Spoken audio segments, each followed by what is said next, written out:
يسألونك عن الخمر والميسر قل فيهما اسم كبير ومنافع للناس واسمهما اکبر من نفعهما.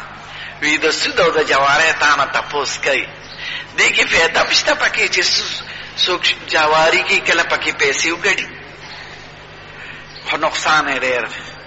شرابو کې شرابي سړی دکان یې چلېږي، کارخانه چلېږي، یو کور موړ شي، خو معاشرتي نقایص یې دومره دي چې خدای وایي هغه نقصان او ضرر یې د فایدې نه زیات دی. نو چې کوم شي کې نقصان زیات وي شریعت هغه بندوي، کنی د فایدې نه خالی کېږي.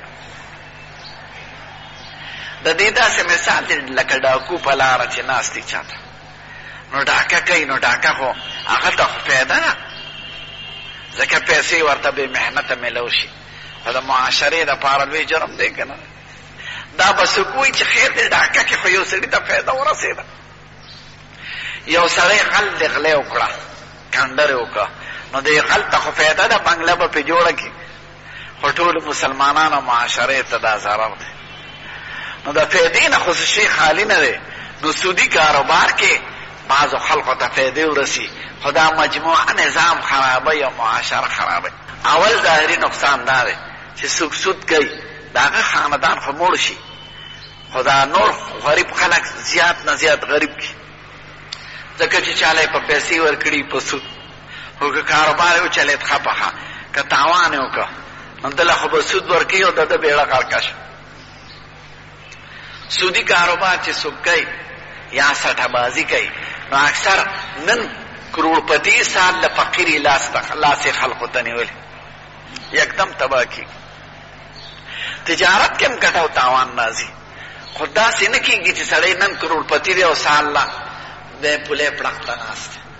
او سودي کاروبار کې او سټه بازۍ کې نن به کروڑپتی ما لیدلي دي په خپله کروڑپتیانو، او نن خوار پټېږي د خلقو نه،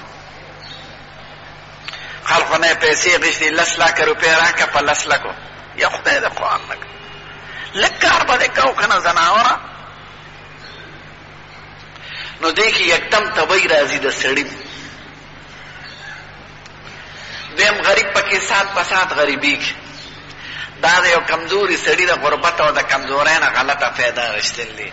هلکه ته پکې احسان وکړه، قرض والا پیسې ورکړه، که دا دې پې شکي چې رابې کې که برا نه کړي نو ضمانت کې ته څه واله ځان سره کېده، یا سړي دې په ضمانت کې واله. نو سړي سره چې لږې پیسې او لږ کاروبار کوي، خدای خیر پکې پیدا کوي.